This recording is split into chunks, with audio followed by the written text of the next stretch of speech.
I'm gonna have to do some editing at the beginning here.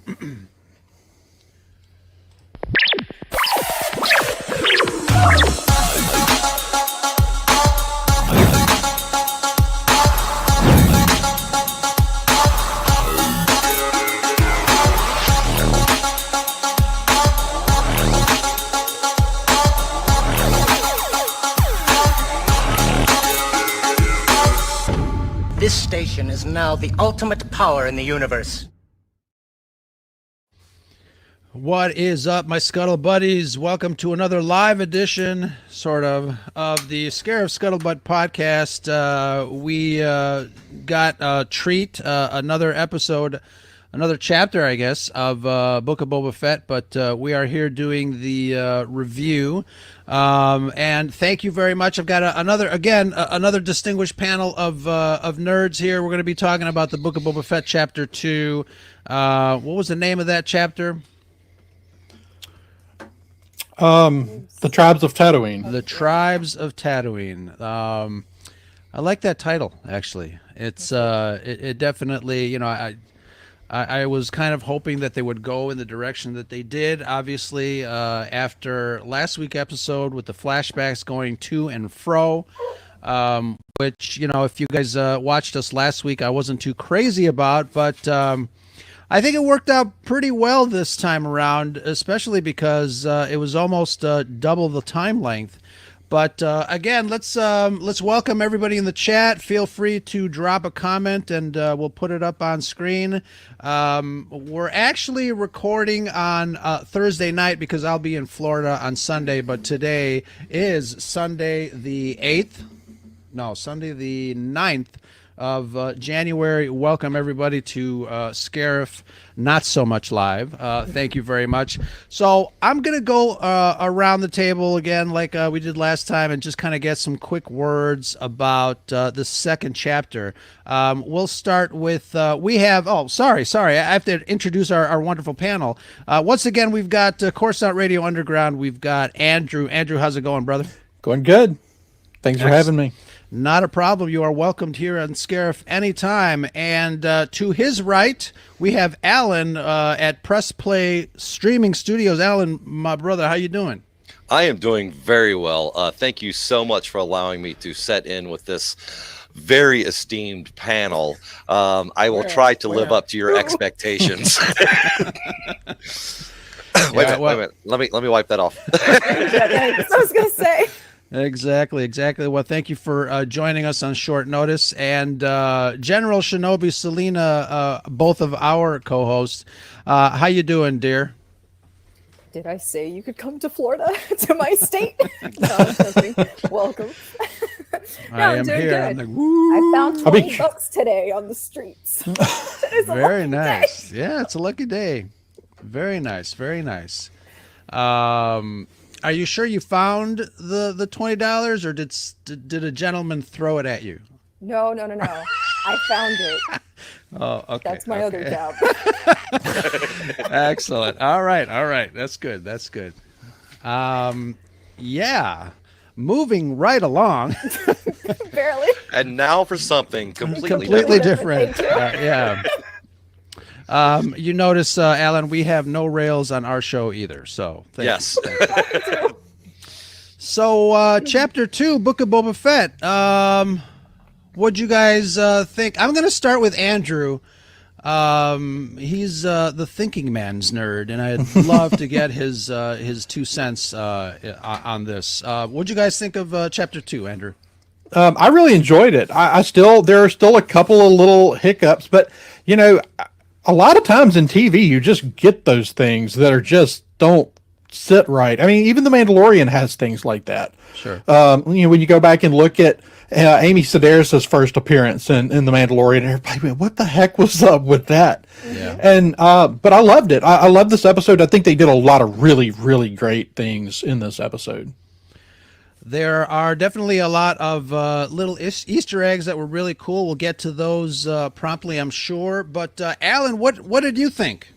I absolutely enjoyed this one. I'm with you, Andrew. I know that there was hiccups here and there, but as far as moving the character plot along, I was really hoping to see how he embedded himself in the Tuscan tribe. So yeah, I thought this was a much better episode. And I will say this just real quick for anyone who was a big doubter on the first one, watch 1 and 2 together back to back, and it changed the aspect of what you saw. So yeah, it definitely has that serial TV feel, and I'm in so far. Yeah, absolutely. I think for some reason they only released a very short first episode, which didn't sit well with me. And obviously, Shanti, you and I had some major notes going into last week's episode. We had a litany of notes that we wanted to chat about. Today I got no notes, but not because it was perfect. It wasn't perfect. Like Andrew said, there's still some hangups there. But Shanti, what did you think of the second run around here? I'm rating it by how much I make fun of it. Because I poke fun of everything. Yeah. And you must really love me then. I only found myself poking fun at 3 things, I think, this time around, as to where I felt like the first episode, I was mystery science theatering the entire thing the entire time. So Yeah. Vast improvement. Yeah, and last week we talked about the length of time. Obviously, it was just way too short. And I know what they're trying to do. Somebody mentioned serialized television, and that's one of the things that I think I have to kind of get in my head, because I'm really used to Star Wars being this bigger than the normal event on the big screen. And bringing Star Wars down to a small screen, I do see that there is a major difference, which is okay. But that first episode of Book of Boba Fett was really short and just kind of left me wanting more. This episode really was jam-packed with some really great stuff. I do want to make a confession. I'm as much as I love the Tuscan Raider stuff, I really want them to get into the whole twins thing with the huts and all the crime stuff, because I want to see what happens there. Obviously there were some really major surprises, some cameos, some characters that showed up that everybody's going nuts over, and I really want to explore that. I want to see what we might be thinking of as far as the future goes. But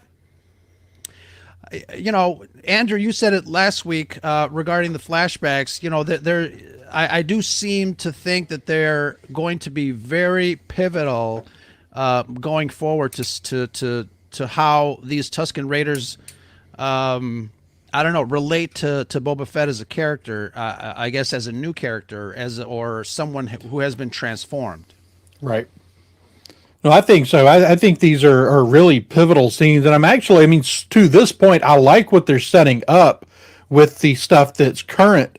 But the meat of the story so far has been the stuff with the Tuscans. And I'm really enjoying it. I'm enjoying the things they're leaning into, the concepts they're leaning into with pulling from Lawrence of Arabia, pulling from Dances with Wolves, and that's what Star Wars has always done, is pull from the great things that came before it. And so I really do appreciate the nods to those things. The whole train thing is right out of Lawrence of Arabia. Exactly. One of the things that it harkens back to the train sequence in Solo, which was really great. The train obviously looked a little different. There's still some sort of production element that is a little too terrestrial for a Star Wars, and that's on me. That's me, expecting a little bit more of a production design aspect of it. And I know it doesn't bother a lot of people, and it doesn't bother me. It's just that I'm like expecting a little bit more experimentation with design. I know, George Lucas used to, go around with his red stamp and say, yay or nay, or fix this or change that. So I'm expecting a little bit more of that. But I'm looking forward to more. Let's kind of dive into some of the scenes, some of the sequences. So obviously we get a lot of Tusken Raider stuff, but what are your favorite aspects of that story going forward? Shanti, I'll start with you. I don't. What is it? I don't know, but I am enjoying that more than anything. I actually feel opposite of you. I do. There's something about, I guess, because we've always judged the Tusken Raiders the way we have, and just being like this overly violent tribe kind of thing, and Right, savages. kind of being right. savage and animalistic in a way. So it is kind of interesting to see them actually, in a sense, accepting him and actually being willing to train him, because obviously they trust him. He's proven himself that he's trustworthy. So that's the part that I like. My only confusion is now, obviously these are different tribes, I'm assuming. So I guess my only issue is, am I supposed to like just wipe away and forget like what they did to Anakin's mother? Like, is that a completely different tribe? I feel like they're trying to draw more sympathy from us to understand this misjudged character. Yeah, and I guess like anything, there's a difference, like you said, in tribes. But I only yeah, watched the episode once, so I don't know if something has been, and that there are separate tribes that do different things. Yeah, well, they did mention in this that there's many different all. tribes. Okay. Yes. But what I do appreciate, I have a couple of things here. One, the mirroring of the way Westerns handled Native Americans. And we're seeing the same progression from where early Westerns only presented Native Americans as savages. And then later, and as Westerns progressed, we got to look at them more as people. It doesn't mean that they don't do savage things. Of course. But and so I think that's the answer to, like, yes, they've done savage things, but they're still humans, or they're still people. I mean, they're, obviously in this case, they're aliens, but they're still sentient beings. So, and I think that's for any culture. I think you look across our world at every culture, and every culture on the planet has terrible things in their past. So you say, well, oh, those people aren't bad. Let's go, but they used to do terrible things. And so I love the mirroring of the way that Native Americans have been viewed in our culture. I like seeing this more family aspect amongst the Raiders. And see, that's the part we've never seen of the Tuscans, is we only ever saw this one little piece of who they were. But we never saw what happened after a battle or after the slaughter. We didn't see what happened to them after Anakin slaughtered a village. Now I look at them as just like anybody else trying to survive. Right. They're So we progressed from looking at them as animals almost to being able to see, that they're not so different. Exactly. That's what I was and getting I at. also love the duality of this tribe. You have their acceptance of Boba Fett, because as General Shinobi said, he proved his trustworthiness, but yet they were still willing to take slaves, tie them up, leave them in the sun without drinks, allow the children to beat on them. So there's a duality there that says, if you're one of us, we will protect you at all time. If you are against us, then it's not against me, it's against the whole nation, it's against the whole tribe. And that's a very interesting aspect to their culture that we didn't know. Right, and was it Attack of the Clones when Anakin went and slaughtered the? Yes. I mean, you hear him say, I slaughtered them all, even the women and children. So I don't think in the original trilogy we saw any children as Tusken Raiders. It was just those ones that were hunting Luke, etc. But we get a little taste of Tusken life, I guess, in Attack of the Clones, but a hell of a lot more in the Book of Boba Fett. And obviously we were reintroduced to the Tusken way of life in The Mandalorian during season 2. So there's just very interesting stuff there. I am really digging the costumes, and let me backtrack a little bit too, because I do notice that a lot of people on Twitter are really praising the fact that the Tuscans are kind of mirroring, Andrew, like you said, Native Americans, indigenous people. There's a whole line of obviously of respect towards those people, but I'm really loving the costume design, the characterizations of these characters that you can't see their faces, but yet they're so evocative with their even the dances that they did. Right. And I the love fighting that. style. Yeah. And I feel kind of like they've pulled in, probably because of the presence of Tim Morrison as the lead of this show, but they've pulled the Tuscans have a little bit more of a Maori flair, I Yeah. think, where you kind of see that his ancestry kind of in the Tuscans. Yeah, that dance around the warrior dance, It's very around the Haka. fire, very Samoan type. Yeah. I was digging it. Okay, so my ancestry, in direct lineage, is Cherokee. So to see these types of things, I've been sent back just smiling and going, yeah, this is awesome. This is really cool. All right, And I giggled a little bit. You did? In the beginning. I keep saying, "Oh, I love the flash mob" at the end, but again, I understand the symbolism, and it was just, I guess it was just unexpected. I wasn't expecting to see any kind of dancing, even Sure. in spiritual form in Star Wars. So it just threw me for a loop for a second. But it really was beautiful. I love that we're seeing this culture. Absolutely. And speaking of beautiful, I last week I mentioned the kind of a wasted moment of Boba Fett putting on his outfit, his gun belt, his et cetera, et cetera. Yeah. But in direct contrast to that, we have such a beautiful sequence of Boba Fett getting wrapped in the ceremonial robes of the Tusken Raider, finally gaining acceptance. I mean, how beautiful was that? See that? I preferred It hit me right in the feels. over the Suda. Yep. Yeah. So let's get out of the dream sequences and talk a little bit about what happens in the present timeline. We get to see your favorite actor, the comedian who is always warning Boba Fett in such a sarcastic manner. I wanted Boba Fett to just shoot him in the head. Worst Yeah. actor ever. That's the worst. Well, the thing of that character is, and I'm not defending it at all. That's okay. But- You are. No, go But- ahead.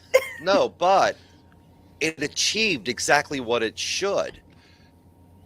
That character's not supposed to be liked, and everyone hates it. It achieved what it was supposed to achieve. No, I don't hate the character. I hate the actor. Oh no, I hate Y'all are everything about it. misunderstanding me. I do not hate the character. I get the character's supposed to be a douche. I do not like this actor. I said That's it on funny. Twitter, I think, yesterday. I really wish that the guy actually would have been British. I don't know I agree why I with think that. that would have worked. Something about I this don't- I agree. American accent is like not working for me. Yeah. But it's interesting that he just waltzed into the mayor's audience and had a little chat with him. What do you guys think of the mayor? Do you think it's a kind of a misdirect, or is he the mayor? Are we satisfied with that aspect of the story here? I mean, It's a misdirect, but I don't know.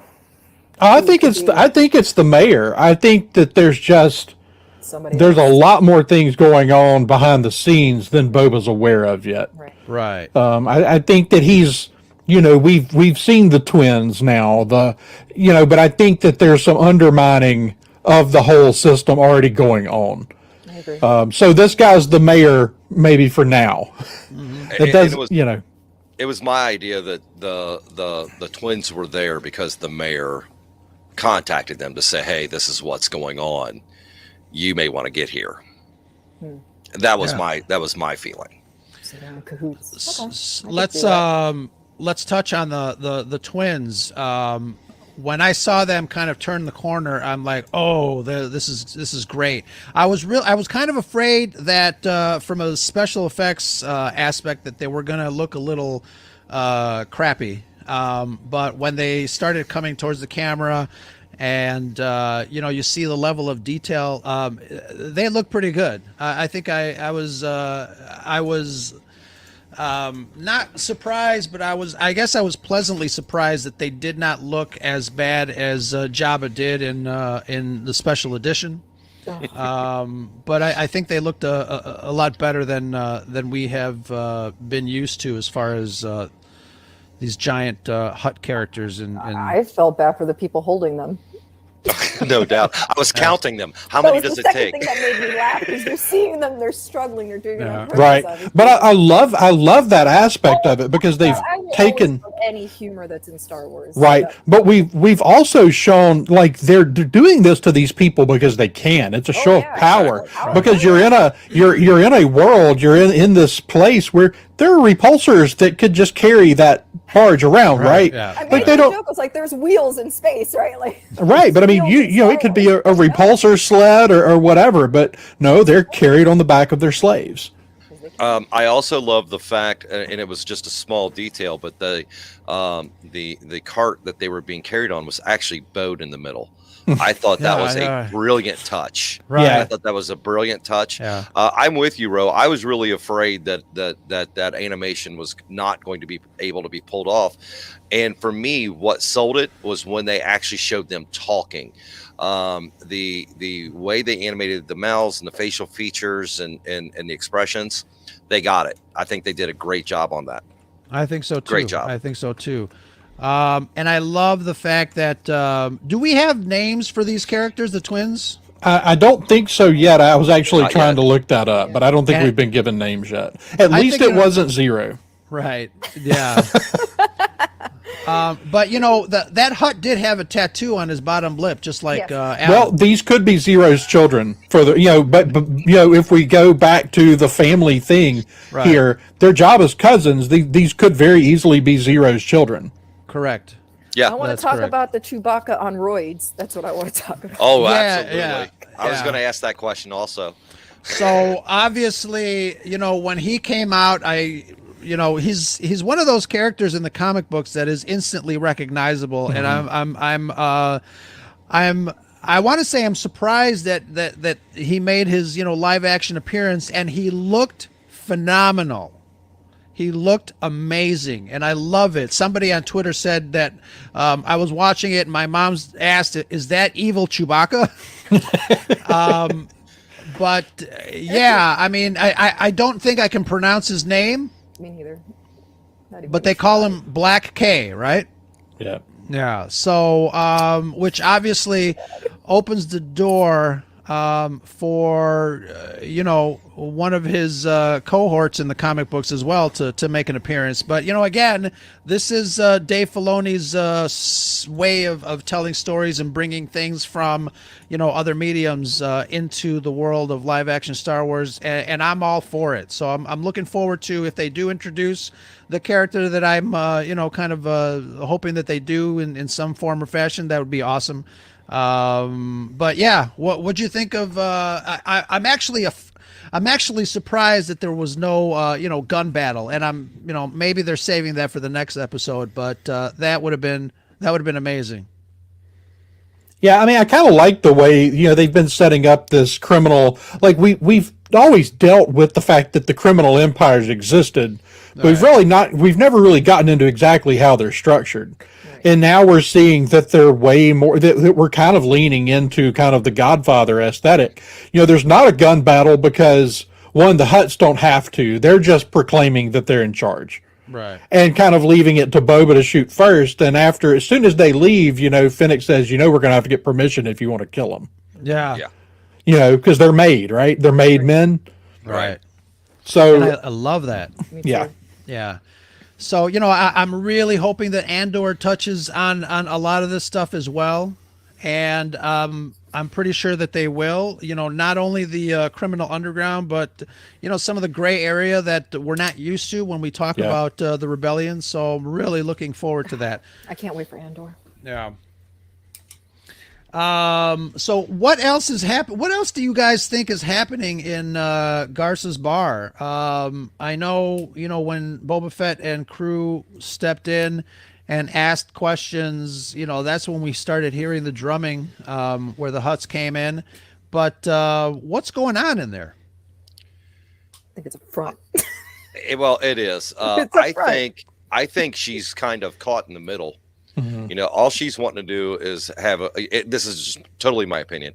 All she's wanting to do is conduct her business, make her livelihood, and go on. And she's stuck in the middle between, what used to be the Hutts and now is Boba and whatever the mayor's got going on. And I don't know if she's going to wind up being a bad or more of a sympathizer. I would love to see her become an informant of some sort for Fett. Let me ask you this, though. Who in their right mind sets up a bar/brothel in Mos Espa and says, I just want to run my business without any interruption? I don't think that flies. There's more to her. There's definitely more to her, especially because they brought in, Jennifer Beals. I think she's going to surprise us as far as maybe what her identity is, her true purpose is. I even heard highly suspicious of her. Yeah, absolutely.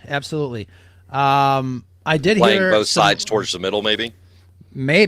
And I even heard some rumor that she is the mayor, and this other guy is just kind of a figurehead, and she's the one pulling all the strings in Mos Espa. That would be interesting. Thought, honestly.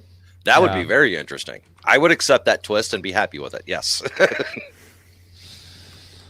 So, do y'all think? So basically, after the end of this, we've got two of the major syndicates already introduced 2 episodes in. The Hutts are here, the Pikes are here. Yeah. So, do Crimson Dawn or perhaps Black Sun also have their fingers in what's going on here, and that maybe she's really working for someone that we haven't even been introduced to yet?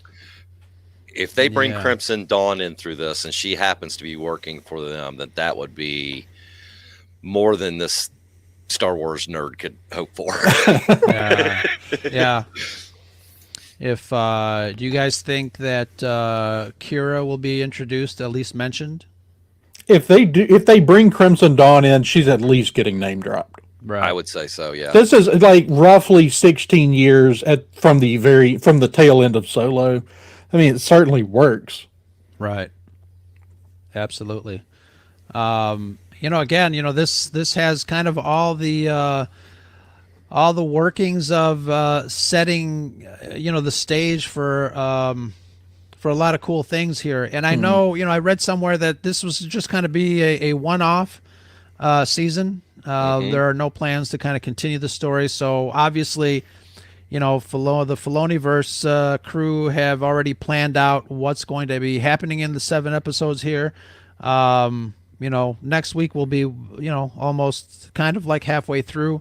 But I think that, not that it has been, it has been kind of slow introducing these elements into the story. And I know we're only 2 in, but I think they might have to move fast in the next couple of episodes to really kind of introduce more drama, get past the flashbacks, and get into the nitty gritty of what's happening in Mos Espa, and then go from there, especially if they want to be able to resolve whatever it is that they're setting up for the final episode. This is why I'm hoping that the next 5 episodes are going to be just as long as this one, if not maybe a smidge longer. Absolutely, yeah. It's kind of the roller coaster effect. I think right now we're in that front car clicking up the hill, trying to learn as much as we can. I would say that episode 3, towards the end of it, if not the end, is where we're going to crest the top of the hill, and it's going to just take off from there. Yeah.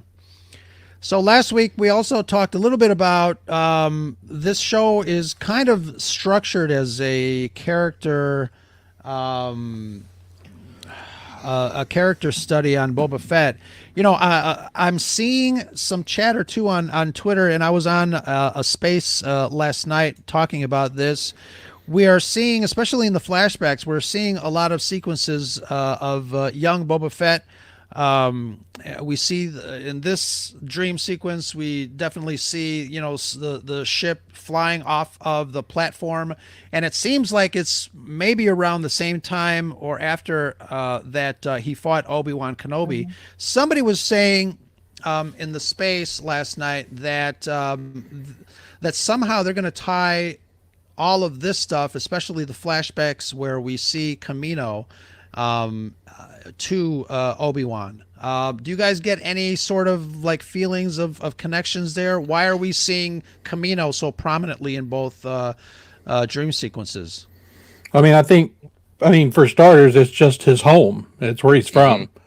It's at the beginning of his story. I think that's why we've gone back, and it plays prominently through even his sort of vision quest. We get little glimpses of that place. So, but I think trying to tie this to Kenobi would just be a waste of time.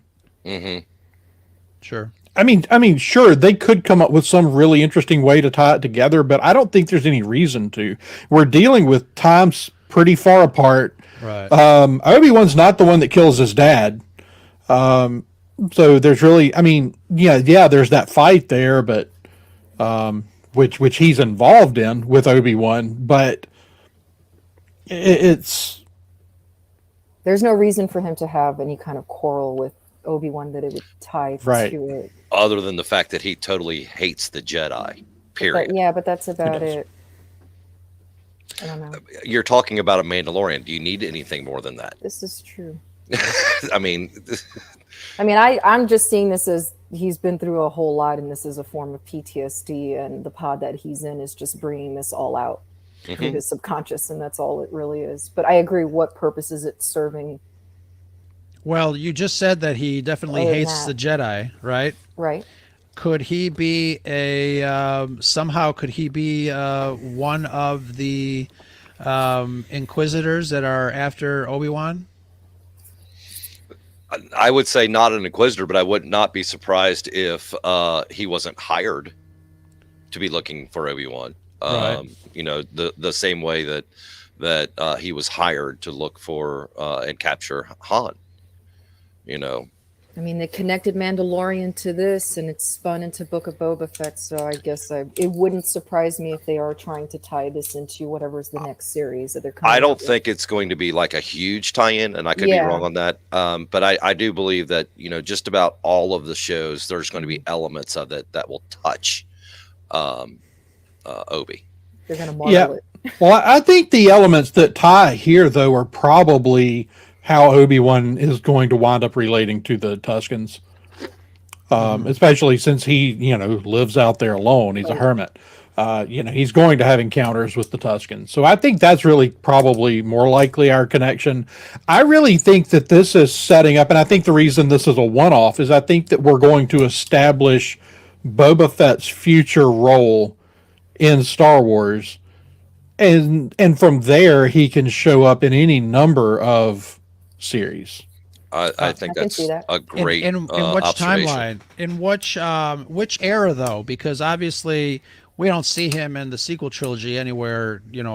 Anywhere there. So are you talking about seeing Now- him in the past, in the future, in the present? What are we talking about? I'm talking about seeing him in the present, roughly our current timeline. We're playing in this period roughly 5 years after Return of the Jedi.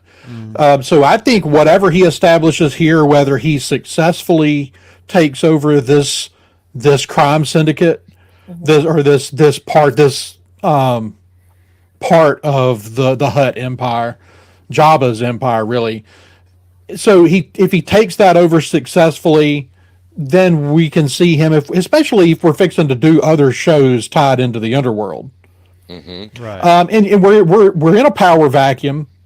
The Empire has collapsed, and the Republic doesn't have real good rule in the Outer Rim. So there's plenty of room for these syndicates to grow unfettered. So I think that I really think from here that we're just introducing all the players in the underworld, and that when this is over, they're going to announce some sort of underworld series. Wouldn't hurt my feelings. No. Well, that's what we wanted forever. I mean, Sure. Yeah. that's what we were supposed to get decades ago. Yeah, and Right, ever right. since we've heard Lucas talk about his idea of doing that, all the Star Wars nerds have been on hyped about it. So, I've found myself being very interested in the fact that I love Boba. I've always loved Boba, but for me, Fennec Shan's the one that's making the show so far. Her character's fantastic. I do like her character. I like their dynamic. Mm-hmm. That was my point. Yeah, if not for her, it would not be the same. Let me ask you this, guys. There has been some chatter on the interwebs regarding the fact that, the Mandalorian, obviously through the 2 seasons that we've lived through, you see, Snoke's in a jar, you see cloning technology kind of coming back to fruition, that will kind of tie into the sequel trilogy, the creation of Snoke, the experimentation with Grogu, et cetera, et cetera.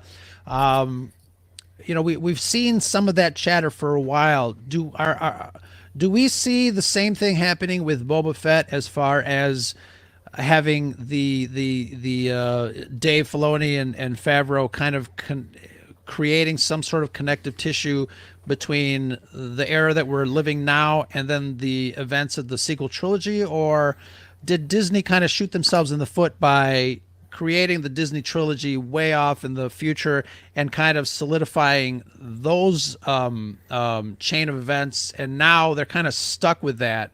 And is that another reason why we're still playing in this sandbox 5 years post Return of the Jedi? I mean, I think we're playing in this era of the sandbox because it's interesting and there's very little known about it. And it's a place where we can go and tell stories that we don't have to totally, when you go do something like the High Republic, you have to totally build the whole thing. But this is an era we can play in where we kind of know what's going on in the galaxy. We know who the big players are. And we have characters like Boba Fett that we can tell stories about. I do think that The Mandalorian is, and I think they've really hinted pretty strongly at this, that it's going to have ties to the sequel trilogy.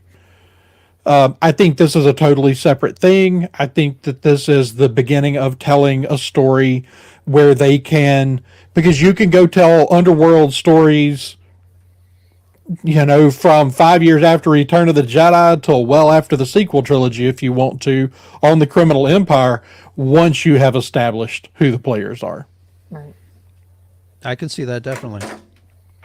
So I think this is sort of creating a new sandbox. Mm-hmm. Okay. Yeah, I don't see Boba relating to the sequel trilogy. I don't want it to. I don't want anything to connect to the sequel trilogy. I think what they're doing is that they've actually they're kind of taking the railing off the sandbox so they could expand it. Yeah. And make it a bigger place to play. Mm-hmm.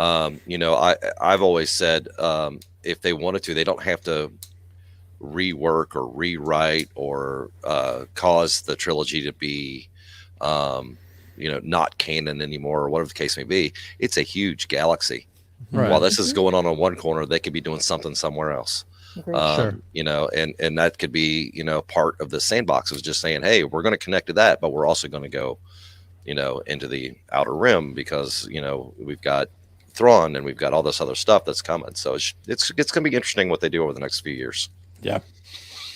And this year seems to be going to be a treat for us Star Wars fans. Looks like there's a lot of shows coming. Obviously, we mentioned Andor.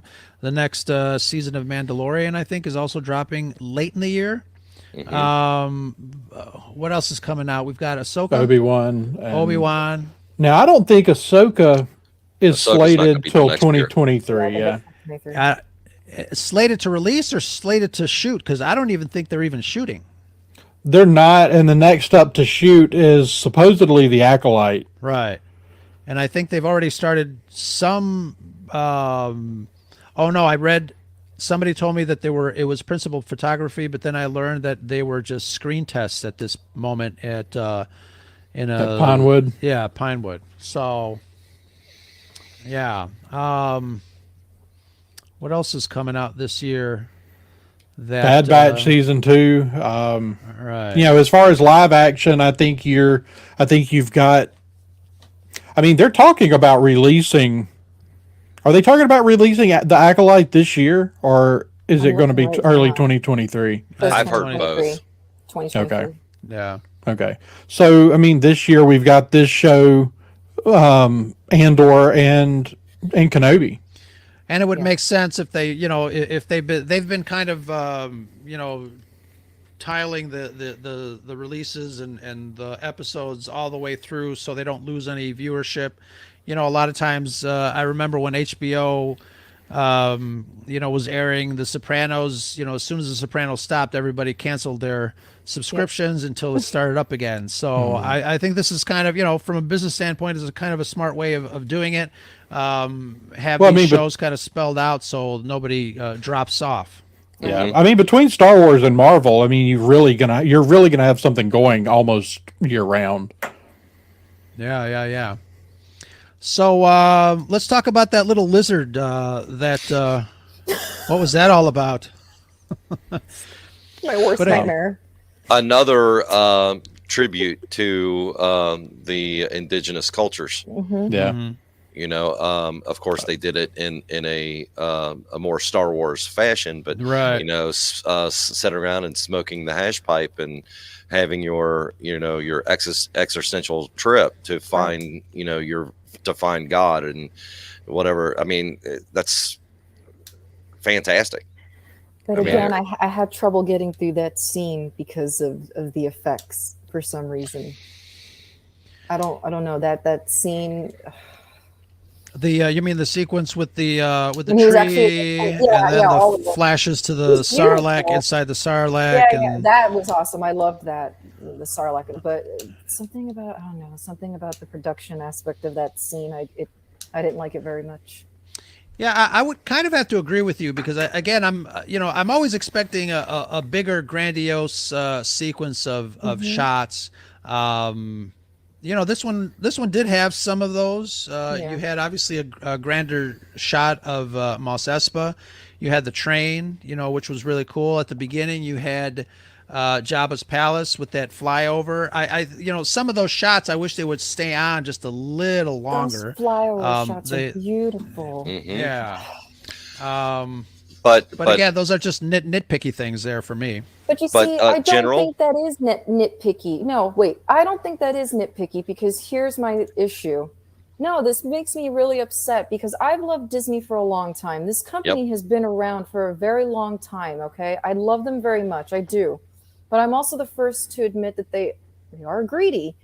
And I don't understand how a billion-dollar company like this, okay, that has no problem, in my personal opinion, throwing money at Marvel, because all the Marvel shows to me have been movie quality, have looked beautiful.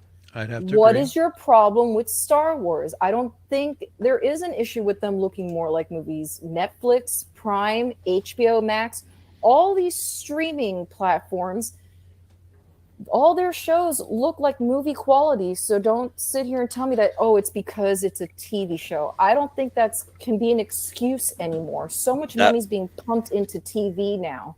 I looked at it like this because I saw the same thing you saw. I saw the lower quality as far as as everything was concerned there. But I looked at it that he's on a peyote trip.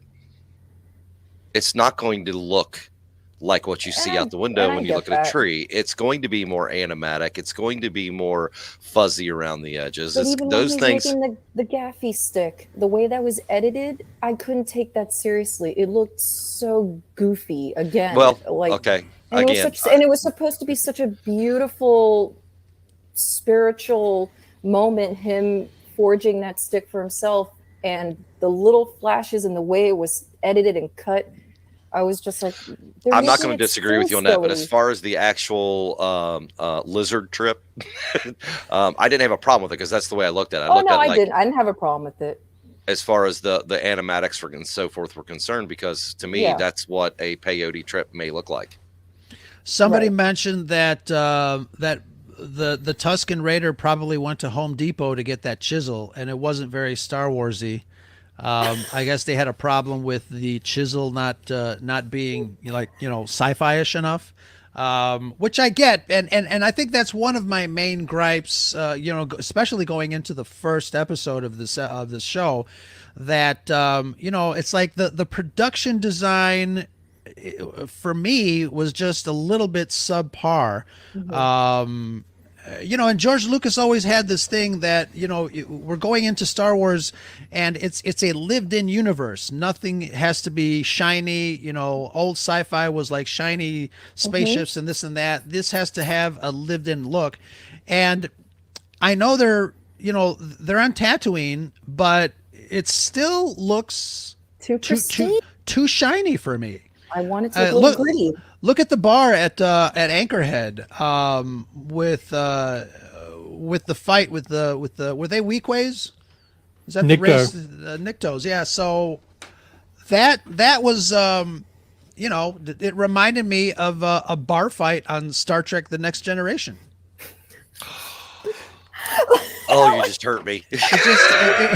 Poor Alan. Oh, you just hurt. No. But I'm trying to make a point here because, Shanti, I totally agree with you. You look at shows, and I just finished watching the last season of Lost in Space. That show looks marvelous. It looks like they spend, $100 million on each freaking episode. It looks Game of Thrones is fantastic. better than this, in my opinion. Game of Thrones looks gorgeous. Don't sit here and tell me that Disney doesn't have more money than HBO. Yeah, but I mean, HBO was putting like Oh, I a get it. They were massive putting portion of their yearly everything budget into in that it. one show. No, they were. They Right, were yeah. putting everything into it, Yeah. but I just don't feel like there's an excuse. No, I agree, and I almost feel like it's in post that there's a problem. Ro, you're a photographer, you know this, and like I've gone to third world countries and shot photos for different groups, and the camera sterilizes the environment. Right. Like when you shoot, you lose something about you're trying to show like the way something really is, and the camera kind of sterilizes it because you lose the other senses. And I sort of feel it's like this. It's almost like there's something off on the lighting, or there's just something that doesn't look. It looks like a set. Right. It doesn't look like a lived-in world completely, and some of it does. I really love the Tuscan stuff. I think all the Tuscan stuff looks fine. It's the stuff in Mos Espa mostly that I'm just kind of going. It's the sets are really cool, but they're like almost too well lit. Maybe Yeah. like it's just too bright. Yeah. Yeah. And I notice it more when there's a less amount of people in the scene. So if it's Yeah. like if they're talking to a singular person and there's no one else around them, I can totally tell like the background is like a green screen. Like it just takes me out. But I will say the storyline in this episode was so good. Like I am actually excited now for next week's episode. So I was definitely able to get over more of the technical aspects this time around because the story was that absolutely. much better. I mean, I had a lot less issue with it this week. I mean, again, I'm a story first guy. Like, is the story's there, I can tolerate a lot of other stuff if the story's there. I want to know how Chantel felt about the city hall clerk. If she doesn't like David Pasquisi's acting, I want to know how she felt about the city hall clerk. What's that? Is that Jim Belushi? Oh god, it was like someone out of the DMV. I see. Those are the things that like take me out of it, and I make it feel a you. little too kiddie. And it's like, I feel ya. why? I mean, I get what they were going for, I get it, but too. it's like I see what you're going for, but I feel like in Wayne's World when they do the scene in the gas station. Shit, he's comparing Star Wars to Wayne's World. Yes, I am. The scene in the gas station when the guy does the whole speech about the lost love, and he's like, I know it's and Wayne, breaks fourth wall, says, I know it's a bit part, but couldn't we get a better actor? And Charleston Heston comes in and does it. And the kind of humor that I enjoy is like when Boba was teaching the Tuscan Raiders how to handle the speeder. yeah, it's just something about that brand of humor they're going for with the people around the mayor just feels a little weird. It does. Yeah. And I don't have as much of a problem with the major domo, the mayor's major domo. The city clerk was just kind of weird. It's just me, Andrew. I'm such an actor. Like I'm just so into acting.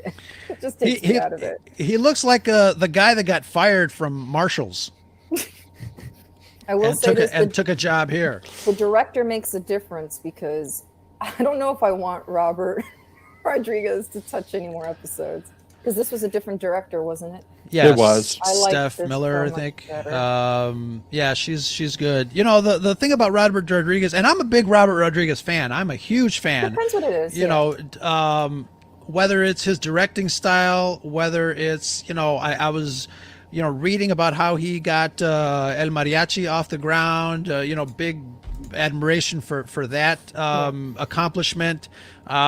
He also bought an Avid nonlinear editing system and set it up in his garage. I did the same thing back in 1998, I think, 99, whatever. So it's those things that I love about that aspect of his directorial style. He's the one playing the mayor, right? Oh, That's him. yeah. Yeah, he's actually he's voiced a couple of characters Yeah. now. Yeah. I love how all these people do this. And I'm really hoping when it's all said and done that we find out that he actually played some of the music in Garza Fwip's Oh, yeah. cantina. It could very easily be him playing some of that music. Oh yeah. Yeah. So let's talk about the music because I just was discussing with a friend that's another aspect that kind of throws me out of the something doesn't seem right about this show as far as it being a Star Wars show. And I think we got a nice taste of a reworking of a Boba Fett theme in Mandalorian when Boba Fett first showed up, and I love that. They changed it obviously a little bit. It's a lot more tribal, a lot more organic in this show, and I guess rightfully so. But I said it last week. I really freaking miss the grand scope of a John Williams theme, and I know we can't have that. But when you don't hear that John Williams music, the orchestration in a Star Wars, it definitely throws me out of it. Yeah, and I understand. I love the music in The Mandalorian, and I really like the Boba Fett theme. Especially some of the pieces of that theme are really beautiful pieces of music. But I don't understand why because there are themes. I know a lot of the themes within the original Star Wars are either tied to characters or tied to specific moments. But in The Mandalorian, why did we not pull out the space theme once? Yeah. We're on Tatooine. Pull out, Right. some of the old music from Tatooine. You've got some of the most beautiful pieces. So I would love to see them begin to weave. I don't need just the whole piece. Just weave pieces of it through. Right. Themes. I'm totally fine with them establishing this totally different, more Western feel for the Mandalorians. Yeah. Actually really like that. I love that, when we hear that, we know we're supposed to associate that. There's no confusion about who we're supposed to associate those sounds with. Right. But, I do wish they would weave some of the other themes back in. Yeah, imagine having a cameo of Darth Vader and hearing. It is too similar to The Mandalorian too. Sometimes I feel like there is no difference. I can't stand the music at the end, the credit music with the bum bum bum. I can't. Oh, the humming, chanting. the Yeah. chanting. Yeah. Again, Yeah, it does throw me off. I mean, I'm glad they put it in the credits. You get to see some of the wonderful artwork love of the the show. But it's so beautiful. yeah, it's definitely off. But not to say that we're not enjoying the show. I guess second episode is a lot better for me, anyways, than the first episode. Yeah, I feel like the guy doesn't have a lot of experience composing on his own. He's kind of worked under Goranson on a lot of other projects. But it seems like he kind of started finding a groove in the second episode. I did like the music a little bit more in this episode that was playing And I throughout. do like, as you guys said, I do like the fact that they're leaning heavily into the Western feel music, like a Western film Right. score, because it feels right for these characters. Sure. Yeah. So, any predictions or final thoughts on this second episode before we say goodnight? I have Shanti. no predictions, but because I'm Predictions not as well, are fun. I'm Come not as on. well versed as you. What do you want guys. to What do you want to see based on this week's episode? What do you want to see next week? You want to see some Black Chewbacca kick some ass? I want to know what's underneath the masks of the Tuscans. That's all. Well, will we ever see that? Do you think, Andrew? You know what? You're I had that conversation actually with Zori. I don't think we will, but Yeah. we were talking about that yesterday. We would. Given love kind of that the- kind this- reveal. Yeah, kind of given the story of why they wear the wraps, I don't think we're ever seeing the face. We did have another conversation that I wanted to pose now that we're talking about the Tuscans, and there's so much focus on them now.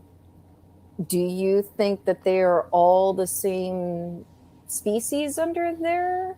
Are some of them human? Are they all alien-like? Yeah, I get they're all talking the same language, but I think that they're all going to be roughly the same. There may be some variations, but I think they're just the ancient peoples of Tatooine. I mean, that's the story they tell from before Tatooine was destroyed. And I actually would love to hear more about that because we have a non-canon story for how Tatooine ended up that way. But we don't have anything in the current canon that tells us. We now know that they're holding true to that it used to be a lush world that was destroyed, but we've not gotten into how that happened. so is Boba the first slave that they've ever captured that's assimilated essentially into their group now?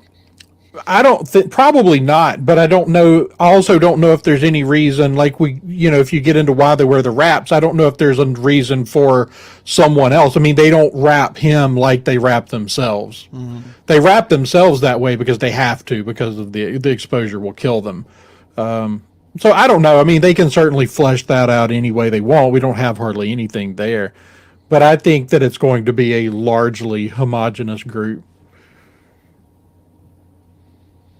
And at this point, I don't know if we ever know any different. right. They're just such I a agree. mysterious character. They've always Yeah. been such a mysterious character in the Star Wars world. I mean, even as a kid, I always wondered what the heck's under there, So it's just wanting to And take I think the behind the curtain. the mystery part of it is No, and that's what it's there allures for. me to them. Yeah, no, me too. That's why I'm so interested in them. Especially now that we have them, fleshed out a little bit more as down to earth characters. We are starting to relate to them as a people more. Where, when Luke went out to look for R2D2, there were these scary, figures with gaffy sticks, rummaging through his land speeder, afraid of them as 7-year-old kids. But that definitely would be an interesting thing to kind of tease out and figure out. I think the stage is definitely set for that. But Alan, what about you? Predictions, wants, wish list? What do you want to see next week? It's funny. I haven't really thought about it because there's so much. I'm actually very happy with where the story is now. I hope I'm right, though, that we're on that upward tick of the roller coaster, and that by the end of 3 is when we start to go downhill and fly.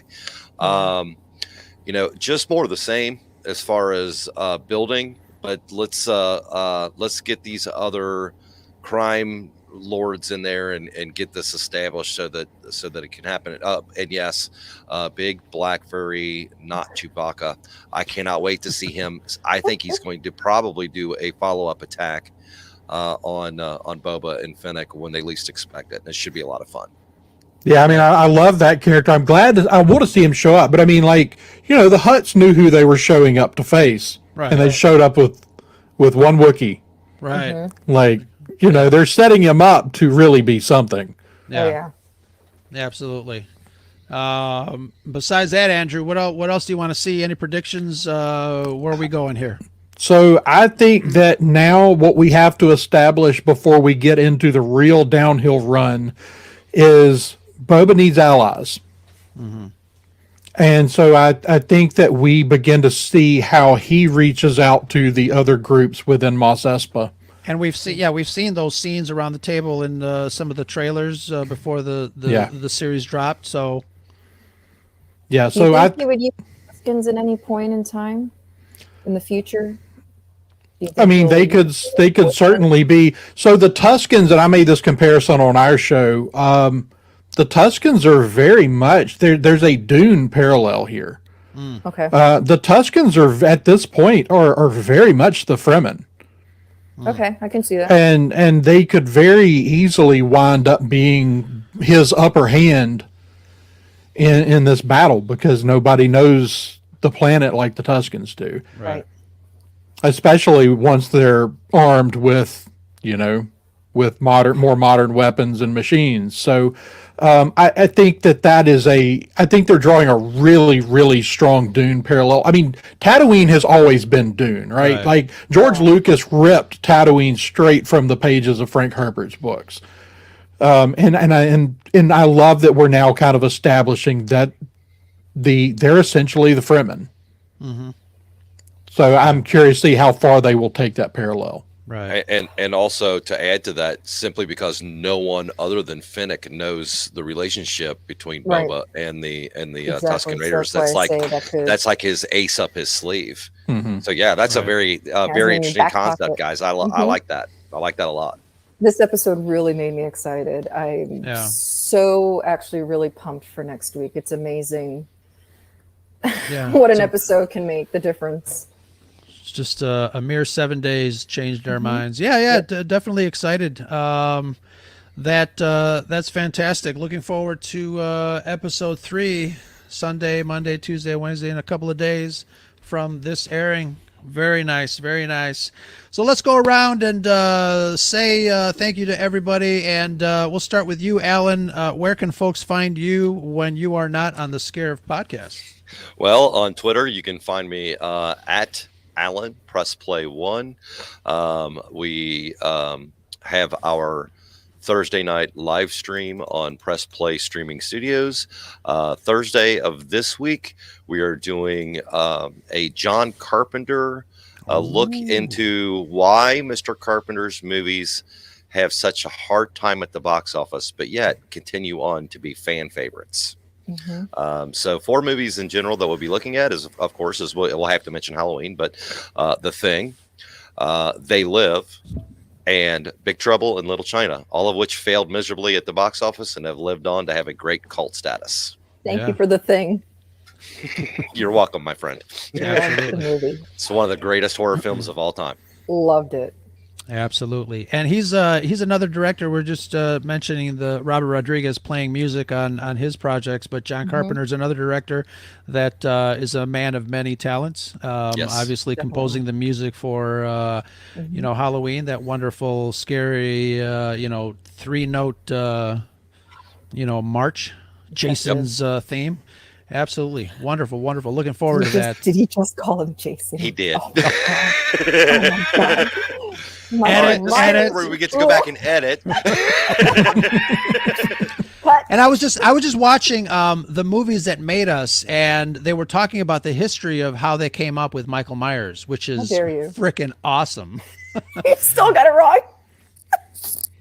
I love All right, are you ready? Are you ready? What is it that comedian says? Ro, you ready? Cut. All right, we're gonna take that scene one more time, and this time we're doing it topless. Let's go. Oh my God. Is that what he says? Excellent, excellent. I come in, you don't care how late I am, and we're doing it topless. All right, and take 2. Let me take a drink here. No, Lord, we're such a weird group. And Andrew, we are missing your wonderful wife. I know you said that she was a little busy, but what do you guys have planned for the next couple of shows? You guys got more than one show going, right? We do. We've got Corsight Radio Underground and the Science Fictionary podcast, and we're working on a show that I think you're going to come on with us, and we're going to talk about our individual opinions on kind of through a historical perspective of a historical religious perspective of how we would reestablish the Jedi Order. Deep. baby. That's So deep. that's our first. We're kind of on a little. Took a little bit of a break here at the beginning of the year. We had planned on doing live stuff this weekend from New Orleans, and that's now off. So I may throw a couple things out there, and I think we'll record a couple things with the Padawans over the weekend, since Very nice. to as a concession for not getting to go to the convention, and so. But we've got a lot of stuff coming. We'll really crank the machine back up next week. Awesome, awesome. And speaking of convention, so we're airing this on Sunday. I am in St. Petersburg, Florida, and met up with Amanda and Charles from Conversations. We are at St. Petersburg's Comic-Con. Really having a lot of fun. Look at us having fun. Woo-hoo-hoo. But yeah, so I probably dropped a couple of videos and a couple of clips earlier today on it, so check it out. But had a lot of fun. And Shanti, you can kind of do some double play here. You are on press play. Love the little icon there with your purple hair. I know. Love it. But what else you got planned? What else do you have planned for the Scarif Scuttlebutt podcast? I'm trying to host 2 episodes on my own, and unfortunately my precious fur baby, I had to take him to the vet, so I could not make Twilight Zone happen today. I'm waiting. I know. Okay, I promise I will message Andy afterwards. I'm here to ask her how her voice is doing so we can get the Pirates one off, because we're supposed to be in Pirates and the Twilight Zone. Well, at least we got Tim Burton off the Sorry. ground. Oh, thank you. But yeah, looking forward to Twilight Zone and the Pirates.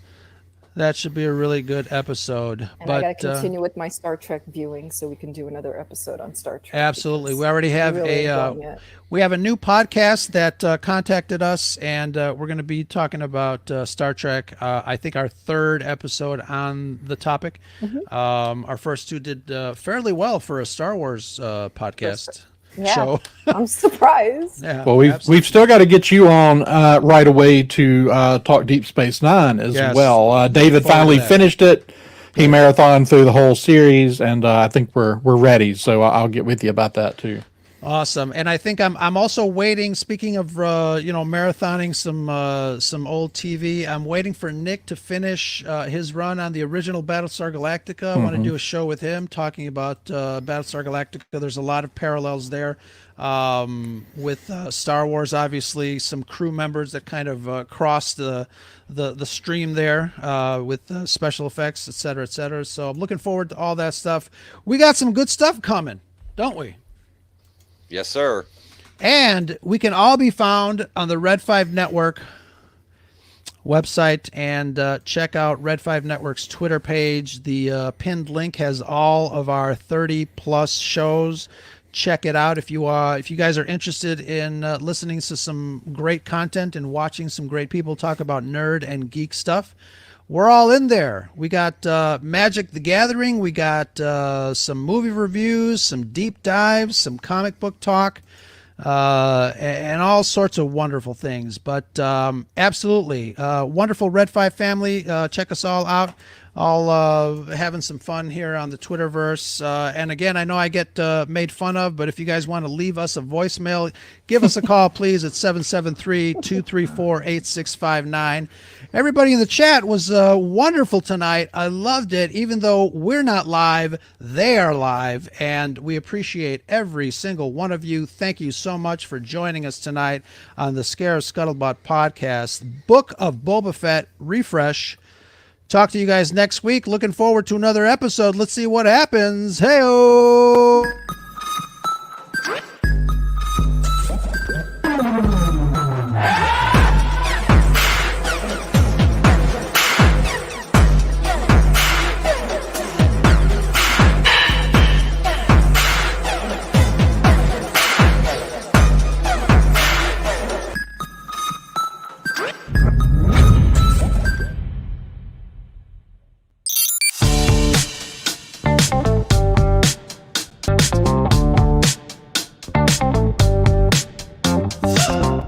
right, time for the big thank yous, podcast family, to those of you that support the Scarif Scuttlebutt podcast. Team Scarif gives you all a heartfelt thank you, wonderful people who have found it in their hearts to support our show. We're super lucky to have you. Hello there. Folks like Amanda, Jedi Caligula 89, Joey Rosales, what up, Joey? The Salty Crew at the Salty Nerd Podcast, Alex and Matt. Super fan of many of the Red 5 pods, Nicholas Schaefer. Follow him at Backyard TARDIS. What's up, Nick? Our Star Wars Celebration friend, Chad at Hyperspace and Holocrons. Jay from Florida. Our other Floridian, Frank at the Garrison level. Big thanks. And certainly not least, our executor level patrons, 97 Bravo and the Convergence Podcast. And Scott and Kim from the Used and Abused Podcast. Big thanks, you Red Fivers. Go give them a follow.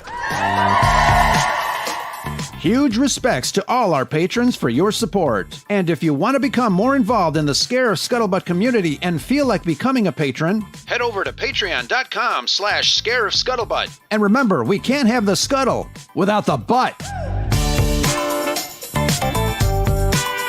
Don't forget, it's always sunny on Scarif with patrons like you.